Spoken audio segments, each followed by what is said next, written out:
क्या सर अभी कोई एनसीपी शरद घोष और अपने अजित पवार से के बीच में कोई अभी भी गठबंधन की वापस एक होने की संभावना नहीं है? मैंने कल ही कहा, एक प्रश्न का मुझे उत्तर देना था कि अगर दो हमारे जो ग्रुप हुए हैं, हमारी पार्टी तो एनसीपी है, अगर सब मिलकर अगर हम साथ आ सकते हैं और पवार फैमिली अगर साथ में एक हो सकती है तो उसमें हमें तो खुशी होगी। जब गोंदिया नगर परिषद की हालत बहुत खराब है, गोंदिया नगर आप बोल सकते हैं मैं चुनाव कार्यक्रम जवळपास झालंच आहे, पण ठीक आहे, आम्हाला लोकशाहीमध्ये अशा गोष्टीचा शेवटी जनतेच्या जे काय मत असेल, जास्त कमी जे काय असेल, पण शेवटी आपल्याला ते सन्मान करावंच लागते आणि त्याच्यासाठी काय मला दुसरं काय बोलायचं नाही आहे। पण एक नक्की आहे की जे स्वतःला फार महान समजत होते आणि सगळ्या भावी आणि काय काय टायटल लावून बसलेले होते, आता तिथेच राहिले, थांबले, धरून बसले।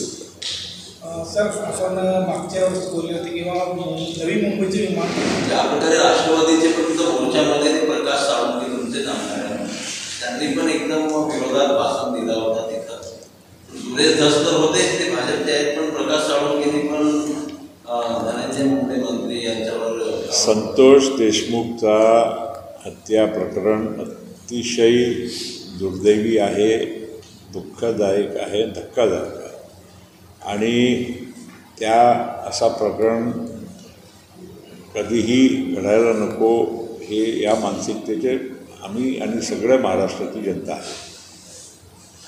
आता नेमकं सत्य काय आहे त्याची पूर्णपणे आता SIT पण तयार करण्यात आलेली आहे। मुख्यमंत्री महोदयांनी जे गृहमंत्रीचा पण पदभार आहे त्यांच्याकडे ते अतिशय गांभीर्यानं या प्रकरणाला घेतलं आहे आणि आम्ही पूर्णपणे याच मताचे आहोत की चौकशी होऊन जे कोणी गुन्हेगार असेल, कोणाचा जवळचा असेल, लांबचा असेल, तो विषयच नाही आहे। असा प्रकरण घडलं तर त्याची शिक्षा आरोपींना झालीच पाहिजे। त्या अनुषंगानं आता आपण पाहत आहोत की पोलिसांनी अनेक लोकांची अटक केली आहे आणि आता त्याच्यामध्येही पूर्णपणे त्याची चौकशी विधिवत चालू आहे आणि राष्ट्रवादी काँग्रेस पक्ष की त्या काही पक्षाचा काय हा विषय नाही आणि त्यामुळे कुठलाही आमच्या आमदारांनी की BJPच्या आमदारांनी की इतर कोणी या प्रकरणामध्ये त्यांचा मत मांडण्याचं काम केलं असेल तर त्याच्यामध्ये आम्ही काही वेगळा अर्थ काढत नाही। हे गुन्हा आहे आणि गुन्हेगारांना सजा झाली पाहिजे, याच्या पलीकडे राजकारण कोणीही यामध्ये आणू नये। में जो है अभी तीनों दलों की महायुति बनकर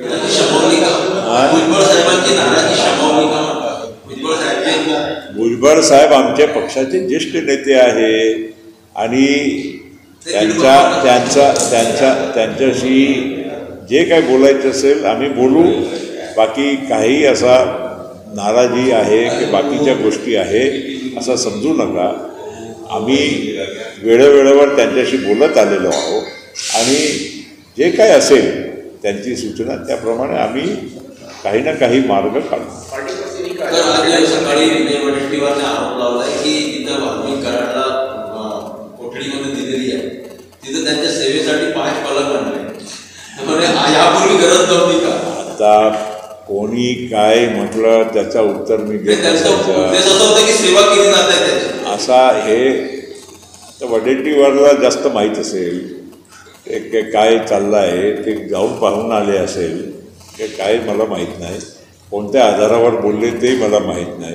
एवढंच मी म्हणेल की गुन्हेगार जे कोणी असेल, वाल्मिक कराड असेल तर वाल्मिक कराड, आणखीन कोणी असेल, त्याच्या मागे कोणी असेल, चौकशी करून जे काही असेल तथ्य सत्य त्याच्यावर पोलिसांनी कडक कारवाई केली पाहिजे.